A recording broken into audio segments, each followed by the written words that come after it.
Here's what we're going to do with transitions. I figure if I can't teach the way I'm hoping you teach, I shouldn't be up here. And you've had presenters already that just stand and talk at you the whole day and you go, really? And you talk about differentiation? So, and it's hard to differentiate when you only have people 1 or 2 days, but here's what we're going to do. I know that good teachers don't do most of the talking. That he who learns the most is the person who talks the most. And so we're going to go back and forth between I talk, you talk, I talk, you talk, because you really learn when you're processing, not when you're listening. And so in order to make those transitions, because we were talking about especially new teachers, but every teacher needs good transitions. If you don't have a transition formula or procedure for your room, you have a lot of downtime. So here's my transition thing. I will just give you a little tone, which when you hear that, that means finish your sentence. Don't finish a paragraph, just a sentence.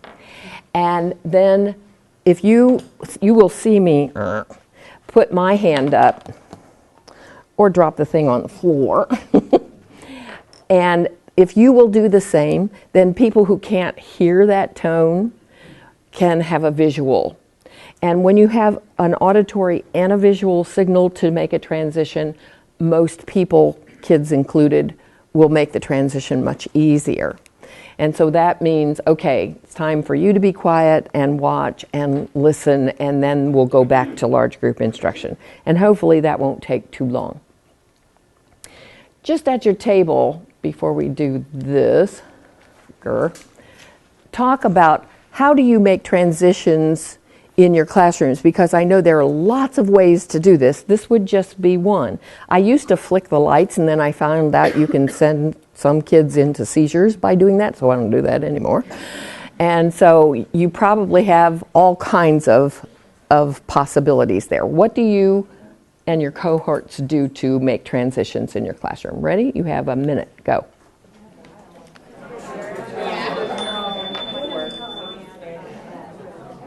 Okay, thank you. That worked perfectly.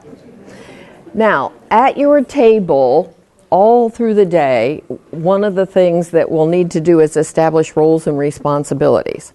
So you can stay where you are if you prefer, but if you're at a table for 2, you're going to have 5 different jobs to do, and you won't have the same opportunity to interact and network as people who are sitting with larger groups. So if you want to do a quick shift of position, I would invite you to do that. And when you get to your table, I'm going to ask you to appoint people who will have different roles. The coordinator, now I've already put together our agenda for the day, so you don't have to do that. But the part of the coordinator's job that we're going to have you focus on is the balance of talk. Have you ever been in a meeting where somebody just talks and talks and talks and talks, and then nobody gets to put their other ideas on the table, which allows people who are more reticent to talk kind of a way out. But that's not a very healthy meeting. And so here's what would happen. If I would be the big talker, think that could happen, then, if you would be the coordinator, you might say to me, all right, Margaret, is this the point you're making? And if I go, yes, then you can say, and what do you think about it? So you've pretty much passed the ball to somebody else. And most of the time, people who go on and on and on think you're not getting it, and that's why they're going on. So that paraphrase of catching the essence of what they're saying is kind of a respectful way for going, put a zipper on it, Margaret. And so that's one thing. Today, the timekeeper won't have a real strenuous job. Sometimes when I do longer trainings on diagnostics, sometimes you have a half an hour to work. Most of the time that you'll have today is 3 or 4 minutes. So what the timekeeper will do is say, okay, we only have 1 minute left, or we only have 2 minutes left. Do we have our decision that we're going to report out at the, to the group? So just kind of keep people on target there. The analyzer is the person who sometimes is called the critical friend, where as you're making decisions, maybe will take a different perspective.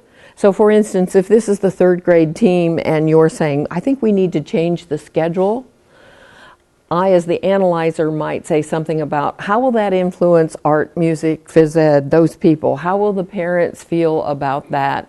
And then actually help with answering some of those questions. But you're going to bring up possible barriers and or analyze the data that we're doing. Recorder. One of the things that will happen is every once in a while we'll be putting together an action plan. Some of you are from the same school, and so the plan for how to take this back and share it might unfold through the day. So key things that your group is talking about that you want to make sure you remember, because a lot of it will fall off the table because there's so much coming at you. My job is to overwhelm you, you understand that? And your job is to sort it out and say, these are the pieces we can actually use now. And so the recorder will kind of make a running list. And the summarizer is the person who, when I say, so what did your table say, you will be reporting out. The summarizer often, when they see that the conversation is going off task, will say, okay, so far we have decided this and this, but we still have this and this to go. What are we going to do here? And that kind of puts everybody back on target. So all of these ideas are part of the teacher teamwork thing, but roles and responsibilities are critical. Now, what would that look like with kids?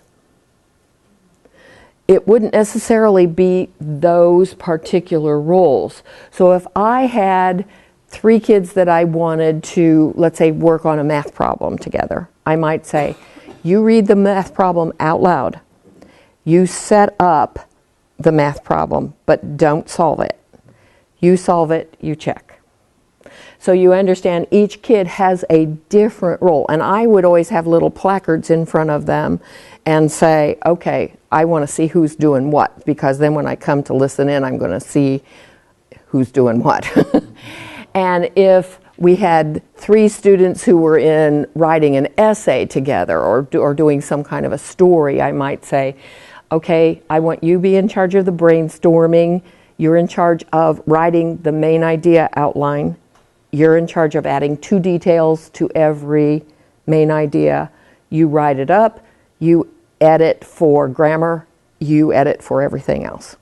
And so everybody has a different piece of the pie. Do you understand why?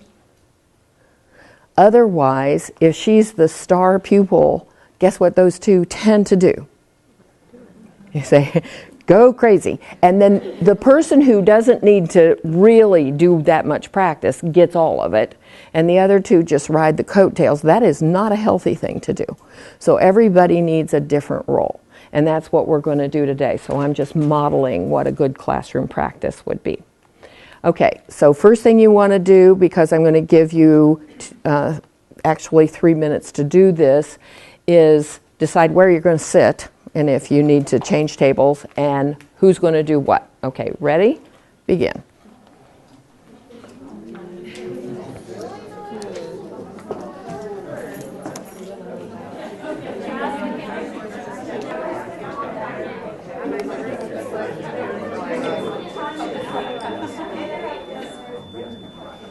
Okay, now you know everybody and everybody has a role.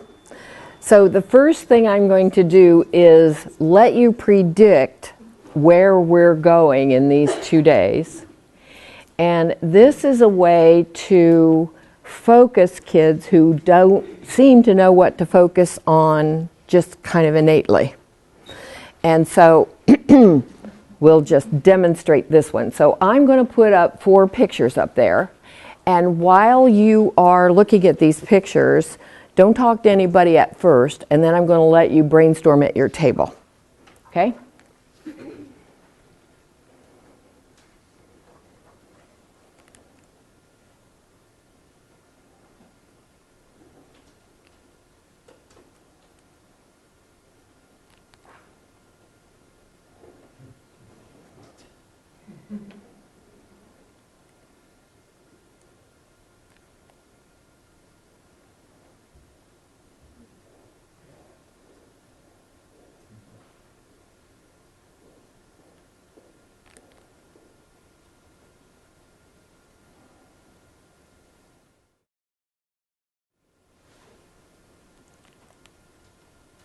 Okay, so analyzer, you help them analyze this picture, and summarizer, you get ready to report out. So timekeepers, you have 2.5 minutes. Ready? Go.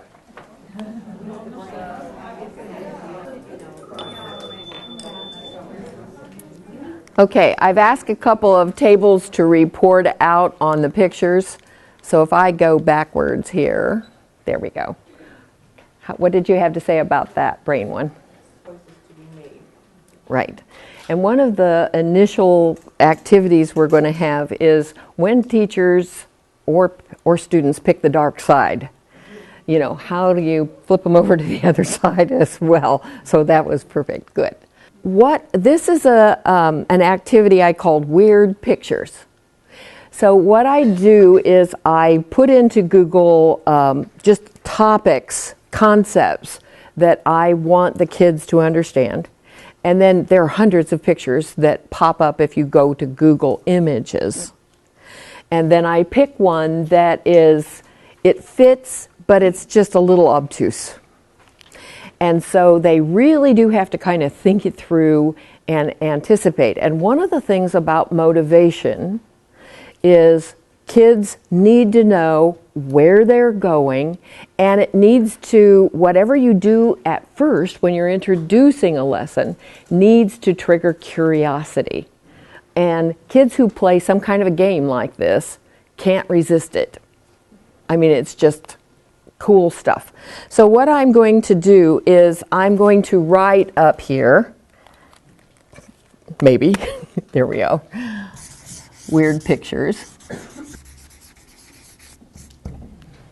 And I will keep a list of the strategies that I'm going through as we go through the day of give me 5 roles and responsibilities, weird pictures, and so that you can kind of have a running list like that. And you notice I'm writing in alternate colors each time, because with some kids, color makes a difference. And when they see alternate colors when you write on whatever you're writing on, charts or boards, that helps. So what I'm doing is I'm not necessarily marching through the book in order, but each one of these chapters is one of the 6 executive functioning skills partnered with some academics. So there's reading, math, and writing in there. Science and social studies are in there as well. But I could have moved the academic pieces around to any chapter. That didn't make any difference, because I've never seen a child who has behavior or academic problems that it doesn't boil down at least partially to an executive functioning skill. Every time. And I've been doing this for 52 years, so guess what? Here's the next strategy. It's called clock partners. How many of you have ever used this in your own room? So how do you use it? Can you explain? Mm-hmm. Put different names on that, and then if you have a particular activity that you're going to do, go find your 3 o'clock partner or whoever, and then so have a new partner. What age group do you work with? First grade. And so how do you get their names on there when they don't know how to spell each other's names or read each other's names? Well, we say their names a couple days before I use that. Does that make sense? Yeah, it does. and when I was doing kindergarten with this, which is like forget writing names at all, I would just take pictures of the kids and I would make their clock partners for them. When they're a little older and they can write each other's names and they can read each other's names, then this gets a lot easier. Although sometimes, even with older kids, I still made some of the clocks were my choices, and then they could pick, a couple too. And elbow partners would fall under the same research as clock partners. The only thing I like clock partners for, and I would use elbow partners too, I like that one, is it helps kids talk about what they're learning. And remember I said he who talks about the learning tends to learn it. It sticks. It helps with memory. But the clock partners actually help you get up and move, which when kids are starting to get tired of sitting in chairs, and you're going to get tired, as comfortable as these chairs are, guess what? There's a point where I think we were talking about this morning, the brain can only absorb what the seat can endure. And so what happens is you get a chance to move to a different portion of the room, which triggers a different part of your brain a little bit. And it also does stay on topic. I know some teachers do brain gym and those kinds of things to help get oxygen to the kids' brains, but my problem with brain gym is it interrupts the lesson. This one lets them move and keeps them on focus of what your lesson is. So I'm finding that really helpful. So who else has used clock partners and has run into some problems that you could give us some tips about what to watch out for? Well, I'm going to use it with you here today, so you're going to see it doesn't make any difference, and I've used it with every grade level I've ever taught with, and it's a matter of, okay, make 4 appointments. Now, I only use 4 numbers. I know a couple of the senior high people that I was with last week were saying they use all 12 numbers, and they make appointments all the way around, and then they use that for 6 weeks. Well, here's the problem that I ran into. Half of the kids can't find their clocks by the time you're in week 2. And so I just had them redo clock partners each week. I said, how do you keep that from happening? He says they have to keep it in a folder that doesn't leave my room. And I go, got it. So I think you might take that as part of it. Here's another problem that could happen, that you say, meet your 3 o'clock partner and do this with them, and the 3 o'clock partner is absent today, or has had to go to special ed or speech or, bathroom or whatever it is. So I would always tell the kids, if your partner is absent, come up and see me. And if it was a kid that I really trusted was not going to make a problem for the other partners, then I would just say, just join somebody. I don't care. And if it was somebody that I thought was going to create a little havoc, then I'd say, you're my partner, or I would pick who they go with a partner. So depending upon how that was working out. And then after they had to be my partner for a while and they stopped horsing around, then I could say, okay, now you can choose your own partner until you violate that again, and then you're mine again. So what I want you to do is this. Oh, the other thing you have to explain to the kids is, if you walk up to a person and you say, okay, this is Gretchen. Gretchen, do you have 3 o'clock open? And if she does, she has to write my name at 3 o'clock, and I have to write her name at my 3 o'clock. Otherwise, when I say meet your 3 o'clock partner, you have mass chaos in the room. And they don't always get that you have to write both people's name on your own clock. So here's what I'm going to ask you to do. I'm going to ask you to find 4 appointments, and don't make it anybody who is at your table, because the purpose of this is to actually get you to move a little bit, actually physically, and don't make it somebody you can touch at the other table either. Somebody that you have to move for. And if you don't end up with a partner, this is the singles bar right up here. Okay? You have 3 minutes. Go.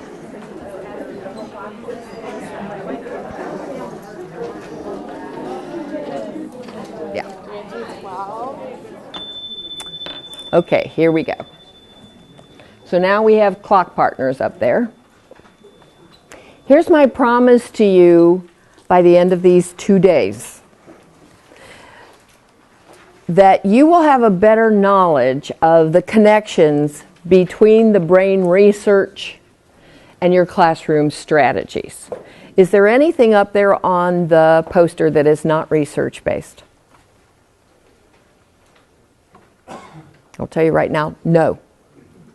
So the tools, these are tools. Give Me 5 is a way to make transitions. And one of the things we know research says is kids who have routines and procedures that are predictable and consistent do better. They waste less time and less mental energy trying to figure out what it is the teacher's doing from 1 minute to the next. And so those transition pieces, all the things you were talking about at your table, like clapping patterns and things that you use to make transitions, all fall within that research. Roles and responsibilities. You've seen lots of the research that says, you know, when I have a specific role, I will be more focused. Weird pictures. That would be Judy Willis, who is talking about ways to focus kids and motivate them by triggering curiosity as being a big one. And Clock Partners is that research about if the kids are talking more than the teacher, they're going to learn more. And so, see, it fits under research categories. And that's what we're going to do all day. And promises. Now, this is a strategy that I stole directly from Harvey Silver. When I say, I'm going to help you see the connections between classroom and research so that you can support students, help you with your team efficiency, and implement a problem-solving process as well as just strategies. Those are my 3 promises to you. I could have put it up there as, here are my goals and objectives. Does promise have a different ring to you? It does to me too. When you think of the difference between goals and objectives and promises, what is it that comes to your mind? Have a quick classroom talk at your table.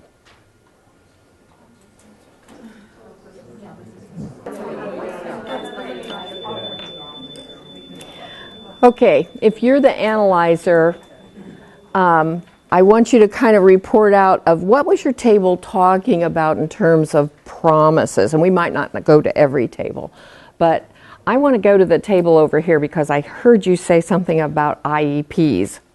Can you just do that? When you said replacing objectives with promises, I think of IEPs and how you have your objectives, and I think, oh, in my IEP I promised to, and I'm like, ooh.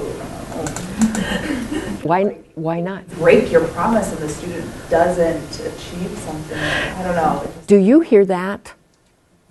If I say, this is my goal and my objective, it's like, well, if it happens, it happens. I sure hope it does. But if you say to the parent, I promise you, then it holds you to a different level of accountability. Because, and it's same thing on the paper, but you feel, see, objectives, goals, promises. It's more of a, I really mean this. And what we're going to do is we're going to make it go both ways. But I'm thinking it's not a very strong relationship when only one of the partners wants to make the promise. I mean, if my husband would have said, I want you to promise to stay with me through thick and thin, better and worse, sickness, and but I'm not making that promise. I'm not sure I'd have been so excited about having that particular ceremony. And when you have a promise that you're saying, this is what I promise I will deliver. Now, notice I didn't say anything up there about, and when you go back you'll be able to use this, because I don't control that. But I do control my responsibility to deliver this to you. And a lot of times when you see the blurb in the flyer that goes out when you sign up for conferences, sometimes what they said they were going to do in the flyer isn't a match to what they actually do when you get there. And so I took that from the flyer because that was the advertised promise. And I mean to live up to it. And I will keep checking with you through the day and say, am I doing it? Because if I think I am and you don't, guess what? I need to change the way I'm delivering, because that's my promise to you. If you make that promise publicly, does it have more weight? Now you're feeling some serious pressure, right? If you tell the parents and the kid, this is my promise. I will deliver this to you. You will have the skills taught to you that will help you do this. Now, whether you use those skills or not, I need a promise back. So how are we going to work together to do that? I'm thinking this could make a big difference in education, especially the IEPs that I read that I go, really? That's as good as you can do? I don't think that that's going to take those kids where they need to go. You're not making promises that make any difference. Especially when you see a teacher whose every kid in their class has the same IEP. Are you kidding me? So I just think it seriouses up the delivery of instruction and the quality of learning when you move this to not only you making the promise, you're doing it in writing, and I'm thinking you ought to sign it. Now, I'm going to give you another table talk time. What do you think? Ready? Go.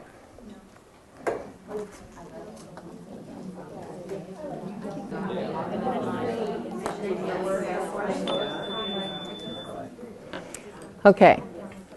So, did you come to any consensus about, can you make promises to kids? Are you willing to make promises to kids?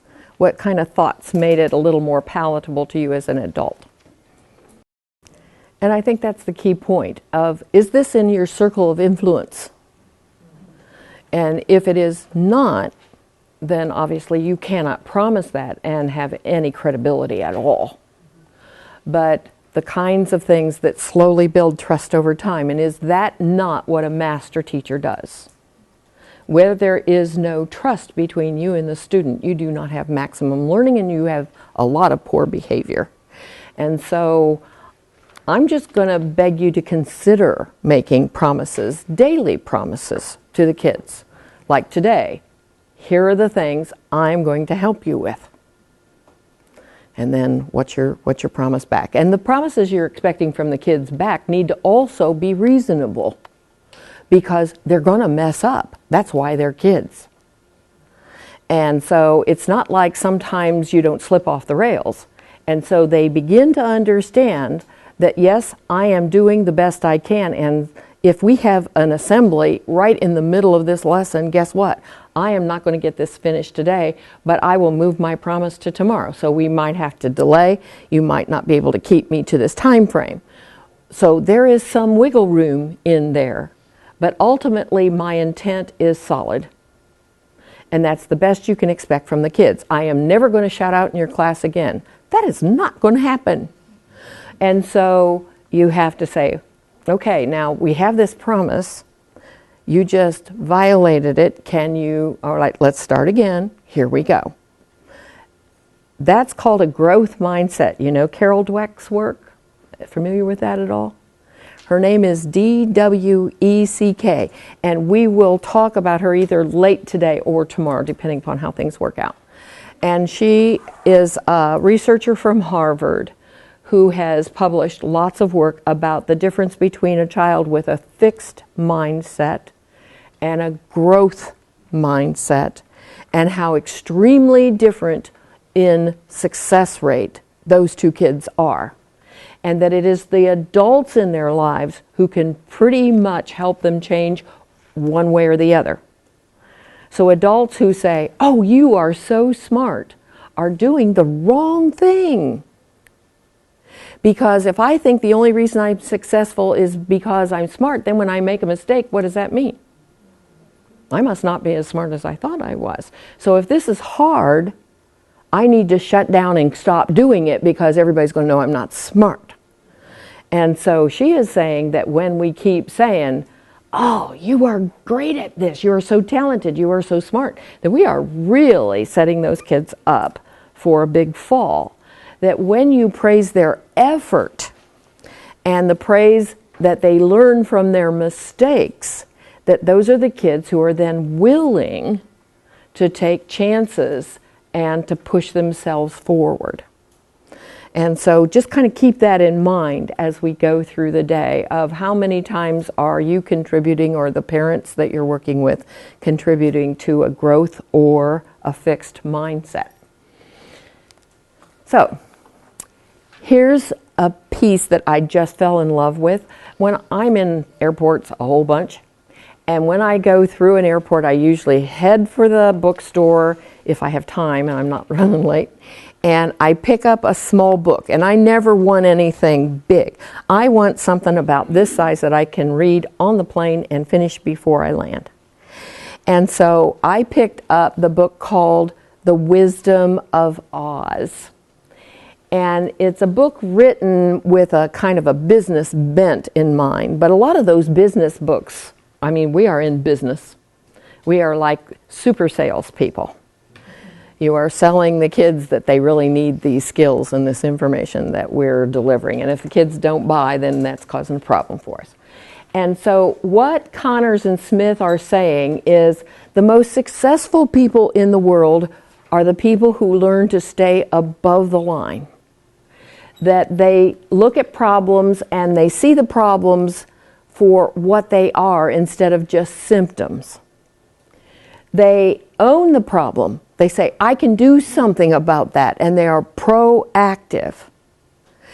And they think about how to solve it, and then they actually follow through with that. Now, obviously, sometimes they can just make a dent in the problem because they're not the only person who owns this problem, but they do some proactive thing.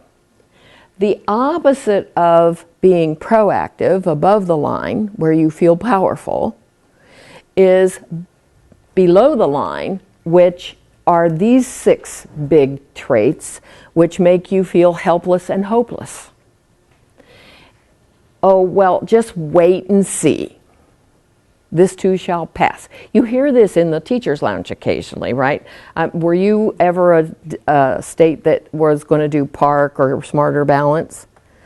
And, you know, in Ohio, they adopted PARC, and a lot of the teachers go, oh, this too shall pass. And, of course, it did. But it's going to be replaced by one just like it, so what's the deal? And so when you stand back and go, wait and see, maybe I won't have to do this, or it's not my job. And those of you who teach special ed have a real problem with lots of adults in the buildings who say, those aren't my kids. I'm not responsible for that. Completely forgetting that Tier 1 is Tier 1 for everybody. And finger pointing, oh well, these kids come from poverty, these children have dysfunctional family life, these kids are lazy, it's all about blaming the situation, the parents, the kids, as opposed to saying, okay, it is what it is, I can change this.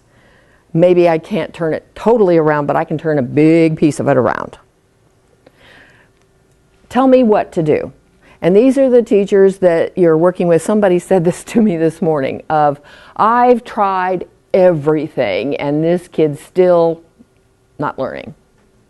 And you go, well, no you haven't, because nobody even knows everything.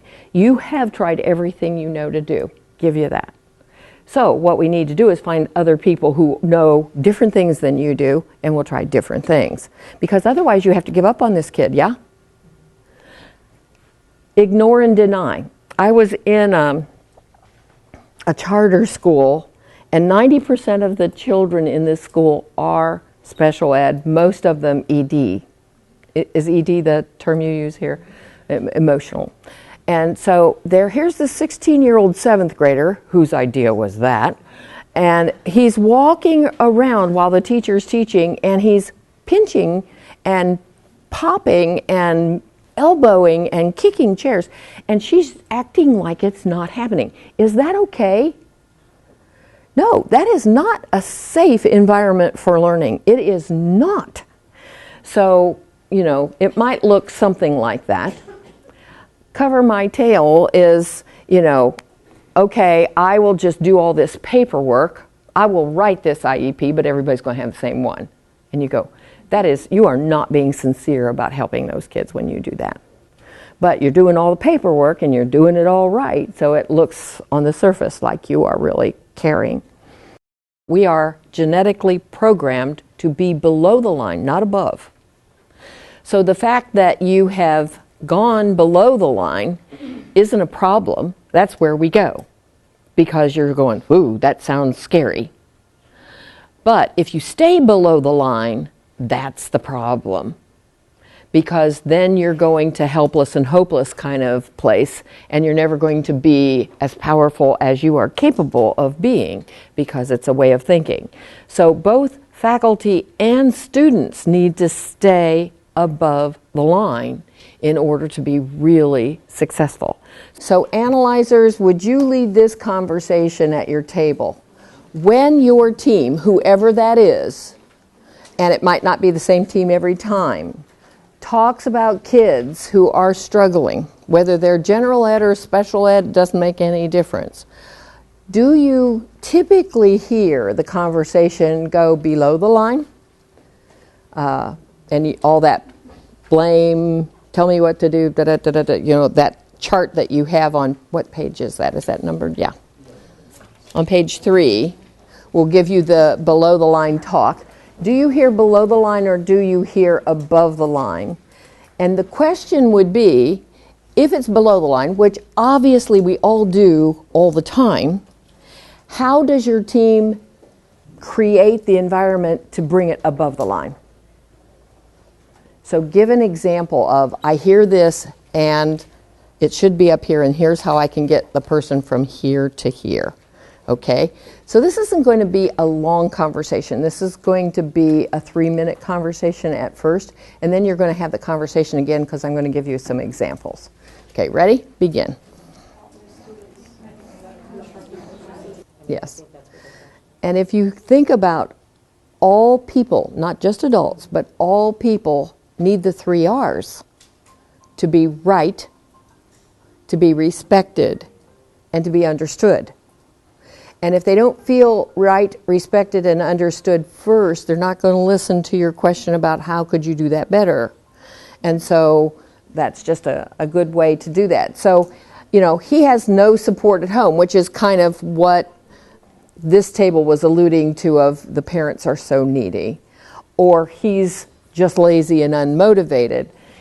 Something up here of, I understand that he is hard to motivate and that sitting there refusing to do the work is just annoying.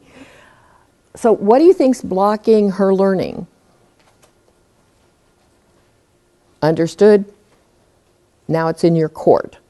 Or how can we support him at school so he is more willing to work? How can we meet him halfway, to use this table's analogy? You kind of getting the feel for how to move from below to, okay, here's 2 below the line statements. Do a quick talk. How are you going to get that one above? Ready? Go.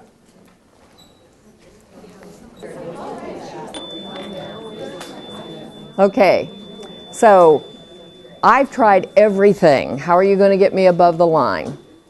This table talked a little bit about that. What are you going to do? You would talk to the teacher, and instead of her trying to solve the problem, then ask her, well, what would happen if you asked the student what would help them in that situation, or what would help them learn better? Okay, so you see how she didn't solve it for the teacher? I mean, the hardest thing about this whole book of causes and cures and the procedure of doing a diagnosis is, as teachers, we want to jump in and create a solution for somebody else. And they're just happy to play skeet shoot with us of, oh, okay, you throw that up there, and they go, see, that didn't work. And you go, stop that. You need to empower people, whether those people are small or adult, doesn't make any difference. Asking questions as opposed to coming up with all kinds of interventions first. Now, I'm not saying there isn't a point in time when they go, I don't know. I have thought this through and I don't know. And they're already above the line and open. And then you say, let me give you some things that have worked with other children or other parents or other teachers. Boom, boom, boom. And you always give them 3. Because otherwise they think it's your idea and then they don't own it. You want whoever you're talking to own the problem and keep them above the line. And when you, especially with me, because they think I know more than they do. I know more about some things, but I don't know as much about others. And so if I say, have you ever considered this? They think that is the fix. When I don't know that child. You know if it's going to work or not. I do not. So if I say, here are 3 different things that you might think about, then they have to choose. Now all of a sudden it's more empowering to them. So Who might have some new ideas that could help you? I've tried everything. Now, remember what this table said about first you say, I know you've tried lots of stuff, and it's frustrating when none of it's working.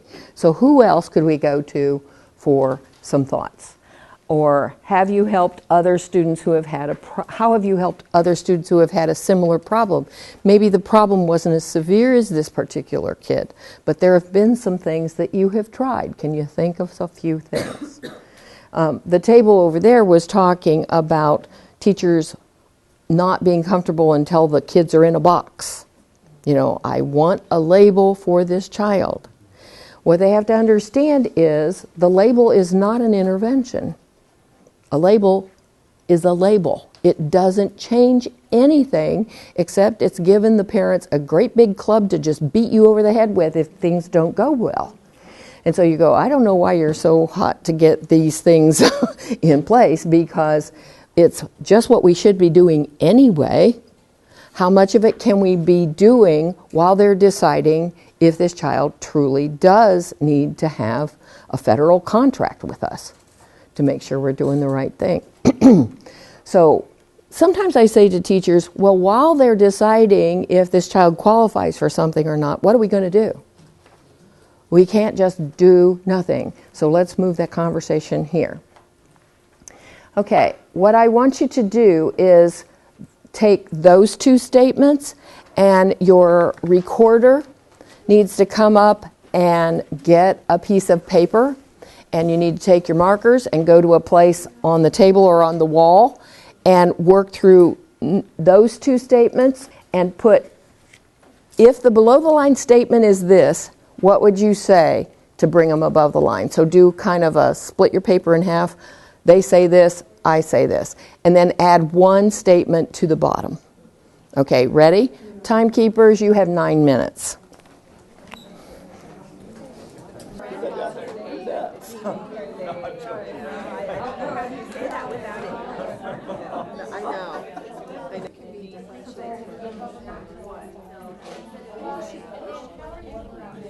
So if the teacher says, We're on the second one.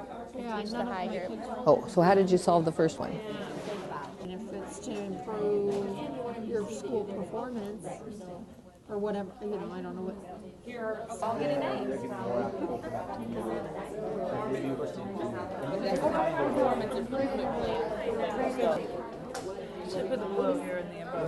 It doesn't make any difference. Oh, I see that right up there, duh. Okay, if you'd put your papers up on the wall and just do a quick gallery walk and see what other people said, then you'll be able to kind of get lots of ideas about how to solve that problem.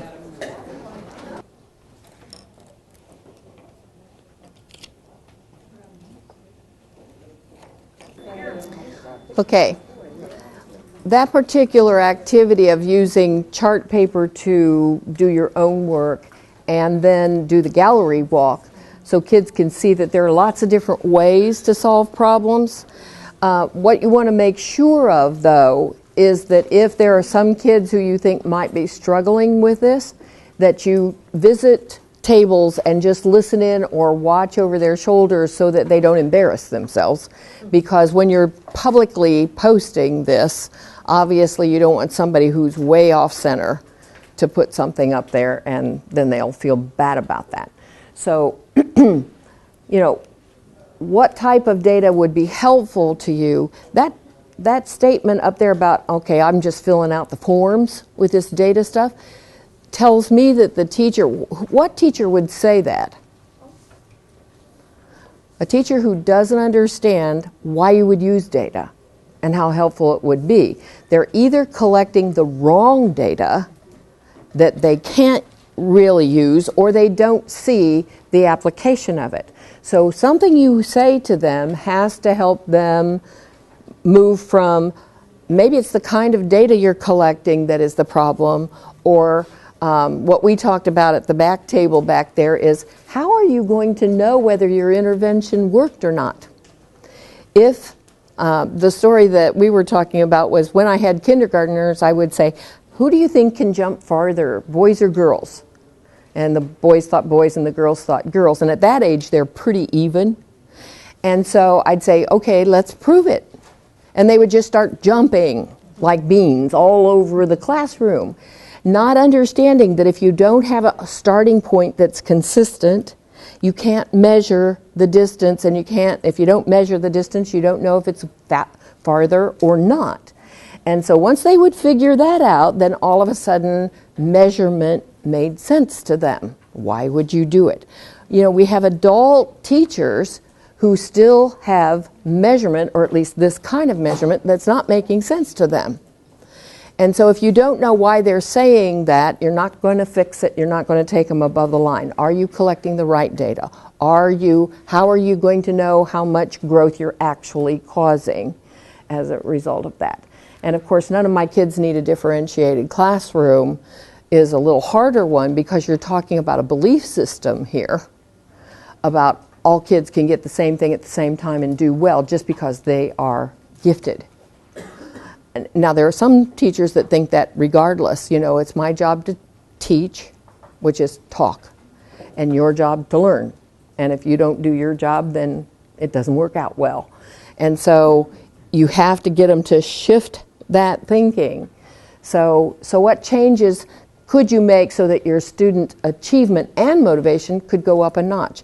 The point there being is you don't have to be sick to get better. What you're doing is probably working with most of your kids. Could it work better? 100% of the time the answer to that is yes. So what small tweak could you make to take that up a notch? And it's probably going to be something like differentiated, because they'll say, like, what are you talking about? So now that you kind of have your arms around the above the line, below the line thinking and how to move everybody up, because that's what this whole seminar is about, you know it? How to move people above the line, kids and teachers, is I'm going to go back to the promises part, and you've had my promises so far, that I'd give you strategies that were research-based. Have I done some of that? Have I helped you with some team kind of things? Roles and responsibilities, keeping to an agenda. I gave you an agenda. So far we've done a little bit of that, not a whole bunch. And can't remember what third one was. I'm going to have to go back and, about the problem solving, which we're just touching on how to diagnose. The whole problem solving system will come up tomorrow afternoon. So, do you understand what I just did? I did a check with you of, do you see that I'm keeping my promises? Now I'm ready to ask you for some promises, because whoever the learners are need to promise something back. It is a two-way street. So what I want you to do is take 2 Post-it notes in front of everybody.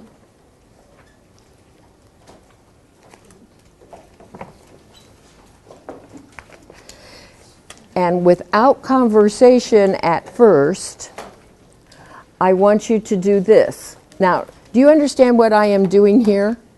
This is called visual prompting. That I say, this is what you need, pencil or something to write with, and you need 2 Post-it notes. So a lot of times when I give directions in a class, some of the kids are listening and some of them are not. And you go, where are your Post-it notes? Well, if there's visual and auditory as a match, you're more likely to get compliance. So when I was asking kids in elementary to line up, I would have them line up. I would take a picture. At that point in time, it was Polaroid. I mean, that's how long ago this was. And I would say, stand like soldiers. And you go, oh, okay. And I said, all right, picture. Now, I would pull just a few kids out that were kind of standing the wrong way, or they had their backpack which they weren't supposed to have, or something like that. And I'd take that picture, and I'd say, now I want you to act really crazy for 5 seconds, and then I'm going to say freeze for the picture. So crazy, and of course they did. I go freeze, and I took that picture. Those are the 3 pictures that would be above my door. And then when I said line up, I would look at them and go, that looks crazy. And I would only point, oh, you're getting better, now we can go. And I didn't have to say anything. Because little boys don't have the hearing range that little girls do. And if you have, I don't have a high-pitched voice, thank you God. But if you do have a high-pitched voice, there's a lot of things they don't hear. And so to have visuals really helps, the guys. Okay, enough of that. Now, here's what you're going to do. I want to know what promises you're going to make to our group here that's going to push our learning forward so I can keep my promises. And I want you to just write 2 promises on those 2 Post-it notes, 1 per each, and then I'll tell you what to do with them in a moment. If you're the coordinator, make sure the conversation is balanced and you hear from everybody. Analyzer, just lead this conversation over here of putting like Post-it notes together. So you have categories of, if my promise sounds just like yours, some version of it, then you're going to put them into categories. And the recorder, we're going to need the top 3 recorded from you. So you're going to kind of whittle it down to our table makes these 3 promises. And that way when the summarizer shares out, if you have the same promise as another table, then you can choose to share something different. Are you good? Timekeepers, 4 minutes, ready, go. Okay, I'm going to ask you, summarizers, to share out one thing that your table decided they could promise. And we were talking back at the back table about how difficult would it be for kids to do this, because the whole point of this is not just that you do it in your teams to set up norms, but also that you use it with kids in classroom to give them ownership of the norms. When the teacher sets up the norms, guess who owns them? And then if you violate them, so you violate them. But if you decided to set up the norms, it's the same thing as with the promises of you feel a little more reluctant to just tromp all over them. So that's kind of what we're doing here. So we discussed the fact that with smaller kids, or even with older kids sometimes, you'd have to brainstorm a whole bunch of possible answers. What kind of things might you think about that would make this room go easier? And then say, and you can think outside of this bubble, but this might give you a starting place. Like, I'll take good notes so that I can remember things, or I won't shout out because that will interrupt other people. I'll keep my hands to myself, whatever it is. And the kids have to understand that when you make these promises, it doesn't mean that something couldn't go wrong and that you might just get off the rails a little bit at any point in time. But you're saying, I will really try to keep this promise. And so if they know that kind of takes some of the, I can't promise because I know I might not do this every day. And you go, that happens. We learn from our mistakes. That's good. Okay, so we'll just start with this table. One promise that you're thinking. We all kind of promise to participate in our group discussion, in the larger group discussion, and to be an active listener.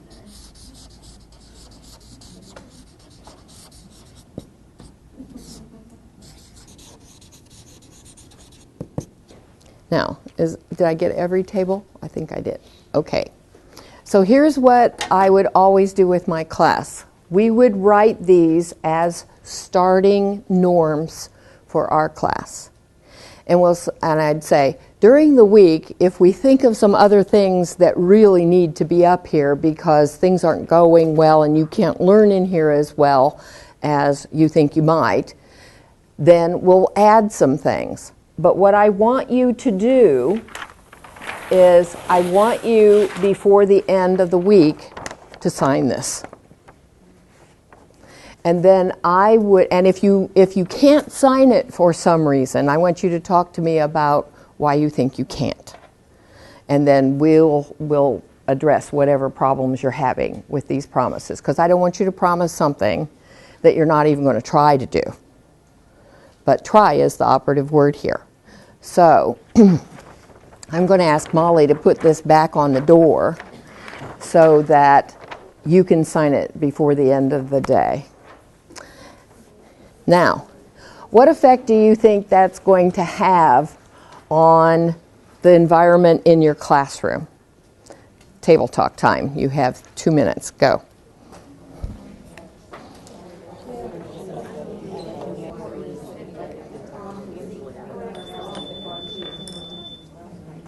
Okay. I've asked Danielle, could you start us out? What was your table thinking? Sure. So our table made a little list. We said that having your promises posted gives ownership, so students are able to look at it. They helped create it. Visual reminder, they can see it every day. It's a running document, so you can always add to it or alter things. And it holds students accountable for what they have promised to the class as well as what you have promised to them. And when somebody does something that's on the list that violates that list, all you have to do is say, you remember when you made that promise up there? Did you forget? Okay, reset, let's go forward. And so it doesn't have to be a big lecture about, do you know what the rules are here? It's just reset, go forward. It's your classroom, not just mine, it's ours. I'm going to make promises, you've made promises, now this is the way we're going to live with one another this year. And it changes everything, and a lot of times new teachers don't get to do that kind of thing. You know, when you're experienced, you know how to involve the kids in setting the rules, but if you have somebody who hasn't been teaching very long, that doesn't even occur to them that maybe the kids having some ownership would make a huge difference. Now, you can't just post them and then pray. What you need to do is say, okay, for this lesson today, everybody being efficient and effective with their roles is going to be really important because this is what we're going to do. Or for today, we're going to talk about people's opinions. So when you said you were going to be open to listening to other people, that might not be as easy to do today as it is most days because they may not agree with you. So you have to keep pointing out which commitments are going to be harder to do today than another day. If you don't remind them every day that they've made those commitments, it will slip right out of their head. So here's what, how many of you have seen that pyramid when you're talking RTI talk? Do you talk RTI talk in Indiana? That response to intervention, which was part of the special ed law, in 2004, I think, says you need a pyramid of interventions. Tier 1 is classroom instruction, and that every child is considered a Tier 1 child. And so that never goes away. What you do then is add Tier 2 and Tier 3 to kids who need more help. So in a healthy school environment, 80 to 90% of the students would be successful, meaning at least C's or better academically, and if you were grading ABCs for behavior, it would be that too, with just the help that a classroom teacher would give them. Now, I don't care if you're Annie Sullivan herself, you're going to have 5 to 10% of your classrooms who are going to be children who are going to need additional support in order to keep their heads above water. But that might be something between 50 to 100 minutes a week of small group instruction, small group being not more than 6, between 3 and 6. And if you just give them those little boosts, like 3 times a week for 20 minutes or 10 minutes a day for 5 days, whatever that is in that category, they could probably do the job. And then there are going to be children, 1 to 5% of the children, who will need intensive assistance. Now, think in terms of a typical classroom. How many kids are we talking about there? If we have 30 kids in a classroom, we're talking about 3 kids. And we're talking about 1 kid per classroom with intensive. Now, obviously, if you run a specialized school, it's going to look different, but still the same kind of a breakout because you're already trained at Tier 1 for you to do all kinds of interventions. So lots of the schools that I am pulled in to work with said, what if your pyramid's upside down? And you go, then you need to work on Tier 1 intensively, because the weaker Tier 1 is with every teacher every day in every classroom, the more kids kind of filter up to Tier 2 and Tier 3 and are needier and needier. So as I talk to you about all of these interventions, I want you to think, okay, everybody would do this in a general ed classroom or whatever that is for you. And some of the kids will need specialized help sometimes, and some of it will be extremely intense. And that has nothing to do with who has an IEP. Do you understand that? So will you have some special ed kids with IEPs, special ed kids, that will be at the top? Obviously, almost by definition, those kids would be at the top. Would you only have kids with IEPs at the top, needing intensive support? No. We had a high school girl who was out for a month in the hospital in an AP chemistry class who needed intensive support to close the gap. She didn't need it for long, about a month, and then poof, she's out. So not just kids with IEPs. Would you have kids with IEPs who only needed just periodic but consistent support? Whole bunch of them. Do you have some kids who do better than your general ed kids in the general ed classrooms? Yes. And I've never had a class when I go, really? You two go to special ed and you guys don't? And they could not buy an IEP and won't. And so it's not about a label, it's just about who needs help when. And that you have this flexible operation where kids can, this is not a Tier 1, Tier 2. It is an elevator. You could be Tier 1.7, Tier 2.9. That's the way you need to think about your levels of intervention. The other thing about this is some people think, oh, Tier 3, you have to buy a program for those kids. It's not about buying a program. In fact, Hattie's research says most of those computerized programs that people think are Tier 3 don't really even do the job. A lot of times because it's not being implemented correctly, but sometimes it's just because it just can't do the job. So what you need to do is progress monitor kids where we are talking about what data are you collecting that lets you know if wherever you put them for assistance is actually working. And if you get 4 data points in a row that says they're below the expected growth line, you need to change something. And don't wait until the end of the year to do that. So you have to change the intensity slowly, and the idea of having kids in Tier 2 and Tier 3 is that you get them down to Tier 1 eventually. Otherwise, what do you have? Learned helplessness. And about 80% of our special ed kids, when they graduate, can't hold down a minimum wage job. Not because they couldn't, but because we've taught them you don't have to do X, Y, and Z. So putting accommodations on IEPs and keeping them there too long beyond their what is a healthy lifespan is a big mistake, and we're going to talk about that more tomorrow. So I want you to do one more thing before we break for lunch. Take a Post-it note and write down a couple of things that you know, 2 things, about executive functioning. Okay, now you're going to need your clock partner paper, which I think is on page 2.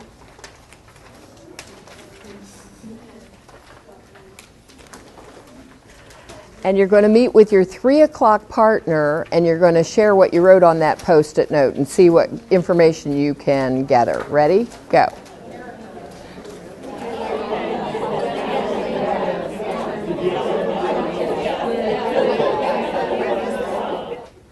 Okay. So far you have learned something about executive functioning, unless you met a partner who had not too much knowledge and you didn't either, then it didn't help too much. But what it did for me is kind of give me an idea of baseline of where you are. And basically, this is what we're talking about. The brain is, the last part of the brain to develop is the frontal lobe. And so you see this spectrum of rainbow kind of thing going from red to deep purple. Red being extremely immature. And so this functional MRI of a child in kindergarten, you see mostly red, a little tinges of orange, just a little bit of yellow going on there. And when you look at the middle school brain, what do you see? Still a lot of living right in this area. And when you look at the high school brain, you do not see deep purple. What you see is green, blue, and some dark blue, but not a whole bunch. And it's not until, even at the age of 20, you still have some pieces of that frontal lobe not developed. So typically, women between the ages of 21 and 23 develop that really strong executive functioning set of skills. With men, it tends to be between 23 and 25. If you have a child with special needs, you have a child who's probably 3 years behind their peers. So when my son decided he wanted to go to school in California, 5 blocks from the beach, Santa Monica, hello, he's 18, but what am I really dealing with? A 15-year-old judgment type person. That is not going to happen. And so the deal I made with him is, until you can hear, show me that you can hang in and do well in school, you have to do it 1 full semester here. We're not talking California. Guess what? This summer, finally, he is 22 years old, finally. We're talking about, okay, this is the first time he's ever gone to school and not dropped out within the first 4 weeks. Now he's been to 2 universities, this makes 3. And now he says, I didn't realize you could actually go and have fun while you're learning. Yes. I am a happy mom. And so when we talk about executive functioning, you say, but I teach high school. Guess what? They need a lot of support in these executive functioning areas. I don't care how old they are. So as we approach this afternoon, and we're going to start with a case study instantly when you come back from lunch, I want you to just keep in mind, what age child do I have? Do they have some kind of a disability that would cause them to operate 3 years earlier than I think they are? Just because they're as tall as you doesn't mean they have those skills. So what we're going to talk about is, how do you support kids who are weak with those kind of skills?